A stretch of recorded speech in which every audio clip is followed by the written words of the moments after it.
بسم اللہ الرحمن الرحیم۔ السلام علیکم ایوریون، کیسے ہیں آپ سب؟ امید ہے سب خیریت سے ہوں گے۔ اللہ آپ سب کو اپنی عافیت میں رکھے۔ آج 10 محرم کا دن تھا تو سوچا کیوں نہ ایک چھوٹی سی ایفرٹ کی جائے، تو میں نے بادشاہ سے منگوائے 1 کلو چاول، 1 کلو چنا اور منگوایا ساتھ میں تقریباً 1 کلو چکن کا میں نے اسٹیم تیار کیا اور چنا پلاؤ۔ مجھے نہیں لگتا کہ آج چنا پلاؤ کی ریسیپی آپ سے شیئر کروں، کیونکہ ہر بچے کو، ہر نیولی جو کوکس لڑکیاں ہوتی ہیں انہیں آتا ہے بنانا، اور گھر کے ہر فرد کو تقریباً ہر بندے کا ایک اپنا انداز ہوتا ہے، کوکنگ کا اپنا میتھڈ ہوتا ہے۔ سو آج کے لیے آج میں چنا پلاؤ بنا رہی ہوں، لیکن آج کی ویڈیو کا مقصد ریسیپی بتانا نہیں ہوگا۔ آج کا مقصد ہے دل کی چند باتیں، اور بیچ میں دیکھیں کہوں ابھی کہیں کر رہا ہے۔ وائس اوور کے لیے نہ مجھے دن میں ٹائم ملتا ہے نہ رات میں۔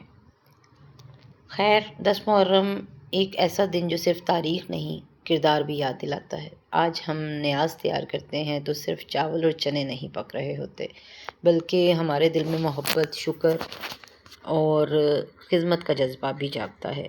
زندگی میں ہر کسی کے لیے اپنے امتحان ہوتے ہیں۔ کسی کے پاس سب کچھ ہوتا ہے مگر سکون نہیں ہوتا، اور کسی کے پاس کم ہوتا ہے، اس کا دل اس بات پہ مطمئن نہیں ہوتا۔ Remember this, Allah always look at our heart before our heart. یہ بات مان لینے سے ہی دل کو کافی سکون مل جاتا ہے۔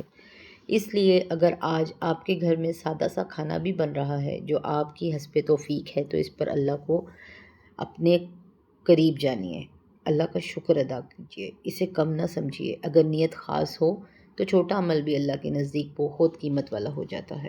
امام حسین ہمیں یہی سبق دنیا کے لیے دے کر گئے کہ حق، صبر اور اللہ پر بھروسہ کبھی نہیں چھوڑنا چاہیے۔ مشکل وقت ہمیشہ نہیں رہتا، لیکن مشکل وقت میں کیا گیا صبر ہمیشہ یاد رکھا جاتا ہے۔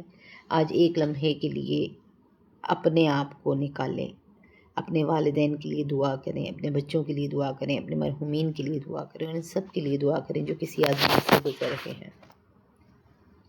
میں صرف یہ چیز جانتی ہوں کہ اگر اللہ نے آج آپ کو کسی کو کھانا کھلانے کی توفیق دی ہے تو یہ بہت بڑی نعمت ہے، کیونکہ رزق بانٹنے سے صرف دسترخوان نہیں بلکہ دل بھی آباد ہوتے ہیں۔ یہ بیچ میں تھوڑی سی ایڈوائز آپ نے میرے بیٹے کی بھی لے لینی ہے، ٹھیک ہے جی؟ ہم صرف یہ چیز جانتے ہیں کہ اگر کبھی آپ کو لگے کہ زندگی میں بہت سی کمی ہے تو ایک نظر ان لوگوں پر بھی ڈال لیں جن کے پاس 2 وقت کا کھانا بھی نہیں ہوتا۔ میں بہت پریشان ہوتی ہوں کبھی کبھی یہ بات سوچ کے کہ ہم ان لوگوں سے لاکھوں کروڑوں درجے بہتر ہیں۔ پتہ ہے شکر کرنے والا دل جو ہوتا ہے وہ بہت امیر ہوتا ہے۔ ہمیں کوشش کرنی چاہیے کہ محرم کا پیغام صرف 10 دن تک محدود نہ رہے، بلکہ ہماری پوری زندگی کا حصہ بن جائے۔ سچ بولنا، انصاف کرنا، صبر کرنا اور دوسروں کے لیے آسانی پیدا کرنا، وہ خوبصورت باتیں ہیں جو ہمیں ہر دن یاد رکھنی چاہیے۔ May Allah accept every effort, every dua and every act of kindness. آمین۔